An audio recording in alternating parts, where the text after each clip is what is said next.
Subscribe करिए हमारे channel MJ classes को और बेल आइकन दबाना ना भूलें, जिससे आप हमारे लेटेस्ट वीडियो को आसानी से प्राप्त कर सकते हैं। जय हिंद दोस्तों, मैं मनोज आपका एक बार फिर स्वागत करता हूं आपके अपने यूट्यूब परिवार एमजे क्लासेस पे। दोस्तों, आज का टॉपिक हमारा है विषय हिंदी है, जो कि क्वेश्चन नंबर 7 में इसके 4 नंबर के लिए प्रश्न आते हैं, जिसमें आपको बोलता है पंचलाइट या कोई और स्टोरी दे देगा, लेकिन आप पंचलाइट पे लिखिएगा। बहुत आसान स्टोरी है और ये आपको 4 नंबर दे के जाएगा। ठीक है, तो देखिए क्वेश्चन कैसे आता है समझते हैं। बहुत ही आसान है, कोई दिक्कत नहीं इसमें।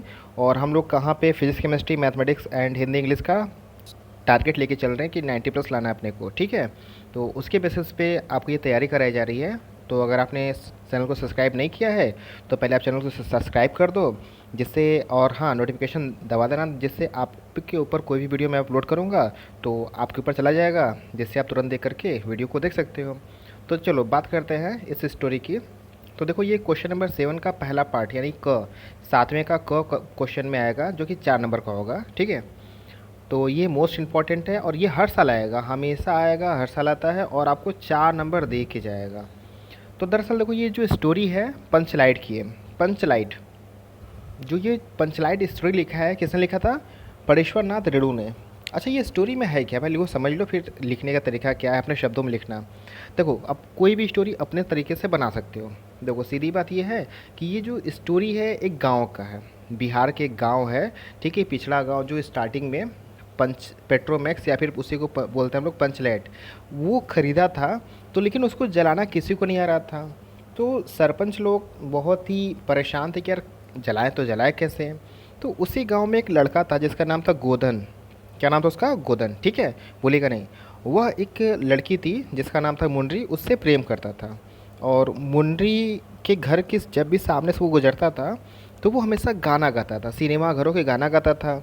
जिसके वजह से जो मुंडरी की माता थी वो उन्होंने सरपंचों से उसकी शिकायत कर दी। तो सरपंच लोग ने क्या किया, उसको अपनी जाति से निकाल दिया। हुक्का पानी बंद, जैसे बोलते हैं ना, भैया तुम्हारा त्योहार अभी वाले गांव से या ई जाति से त्योहार हुक्का पानी बंद हो गल, बोलते हैं ना। तो बिल्कुल सिमिलरली वैसे ही कि भैया तुम्हारा हुक्का पानी बंद, तुम अपना अलग रहो, हमारी जाति की अब तुम नहीं हो। अब आओ के मन में आएगा सर, जाति, जाति का मतलब देखो, अब एक टोला टाइप का होता है। जैसे आपको पता है, जैसे बंदर है, बंदरों को आपने देखा होगा। तो जब बंदर बहुत सारे ग्रुप में रहते हैं ना, तो वो उनकी प्रजाति, वो उनका ग्रुप हो गया। ठीक है, अब अगर कोई बंदर जो अगर छलांग मारता है, कभी आपने ऑब्जर्व किया होगा तो गिर जाता है या फिर वो जंप नहीं कर पाता अच्छे से, तो उसको उनकी टोली से निकाल दिया जाता है। बिल्कुल वैसे ही वहाँ का नियम उन्होंने पालन नहीं किया था, किसने? गोदन ने। तो उसको निकाल दिया गया था। ठीक है, क्योंकि उसके बारे में शिकायतें आ रही थी कि सिनेमा घर का गाना गा रहा है। तो लेकिन उसको, और लेकिन जो वो लड़की थी मुंडरी, उसको पता था कि ये जो पेट्रोमैक्स है, ठीक है, यानी पंचलाइट, इसको गोदन बहुत अच्छे से जला सकता है। तो इसलिए उसने चाहे जैसे भी करके ये बात सरपंच तक पहुंचा दी। अब सरपंच तक उन्होंने पहुंचा दिया तो सरपंच ने कहा ठीक है। अब उस, लेकिन समस्या ये थी कि सरपंच लोग ने उसको बोला कि ठीक है आइए आप हेल्प करिए हमारी। लेकिन जो गोदन था सेल्फ रेस्पेक्टेड था, मतलब भाई अब आप उसको निकाल दिए हो, किसकी वजह से निकाले हो, तो वो उसके अंदर जो ईगो था वो, या फिर उसको बोल सकते हैं सेल्फ रिस्पेक्ट, तो उसकी वजह से वो बंदा नहीं जा रहा था। तो फिर मुंडरी की माँ ने, ठीक है, जो लड़की थी मुंडरी यानी उसकी प्रेमिका, उसकी माँ ने शिकायत की थी। तो वो उसकी मम्मी जो है वो गोदन के यहाँ गई, तो उससे बोला उन्होंने कि आप जला दो, और उनकी रिक्वेस्ट किया। तो फिर वो बंदा मान गया, यानी गोदन मान गया।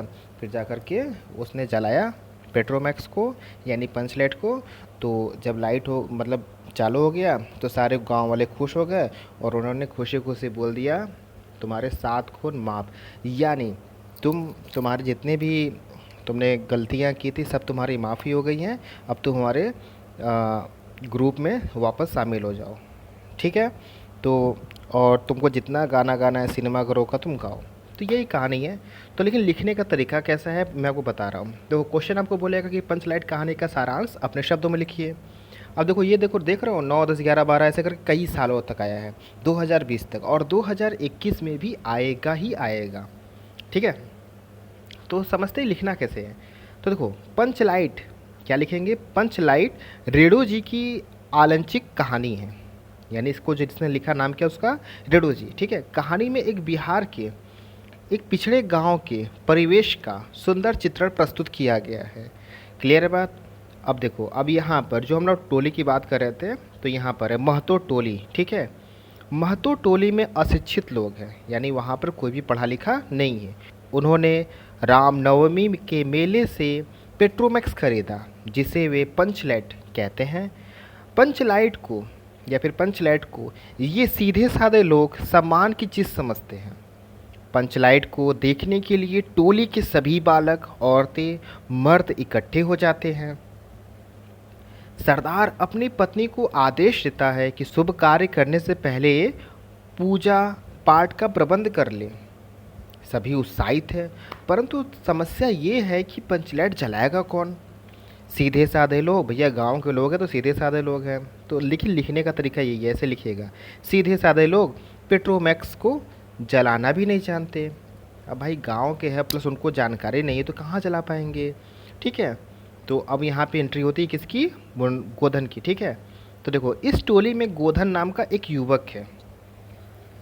वह गांव की मुंडरी नामक एक युवती से प्रेम करता है। मुन्नी की मां ने पंचों से गोधन की शिकायत की थी कि वह उसके घर के सामने सिनेमा का गाना गाकर निकलता है। इस कारण पंचों ने उसे अपनी जाति से निकाल रखा है। मुंडरी को पता है कि गोधन पंचलाइट जला सकता है। वह चतुराई से यह बात पंचों तक पहुंचा देती है। पंच गोधन को पुनः जाति में ले लेते हैं। वह पंचलाइट को जला देता है। मुंडरी की माँ, जिसका नाम गुलरी है, गुलरी काकी प्रसन्न होकर गोधन को शाम के भोजन पर निमंत्रण कर देती है। पंच भी अति उत्साहित होकर गोधन को कह देते हैं, तुम्हारा 7 खून माफ, खूब गाओ सिनेमा का गाना। पंचलाइट की रोशनी में लोग भजन कीर्तन करते हैं और उत्सव मनाते हैं। ठीक है, ये बहुत सिंपल सा स्टोरी था। ठीक है, और लास्ट में ये चीज़ लिख लीजिएगा, कहानी का कथानक सजीव है। सीधे साधे अनपढ़ लोगों की संवेदनाओं को वाणी देने में रेणु जी समर्थ रहे हैं। इस कहानी में आंचलिक जीवन की सजीव झांकी प्रस्तुत की गई है। तो दोस्तों, इस तरीके से आपको 4 नंबर 100% मिल जाएंगे। बस कुछ नहीं करना, इतना आपको स्टोरी लिखनी है। ठीक है, तो उम्मीद करते हैं कि आपको समझ आई होगी।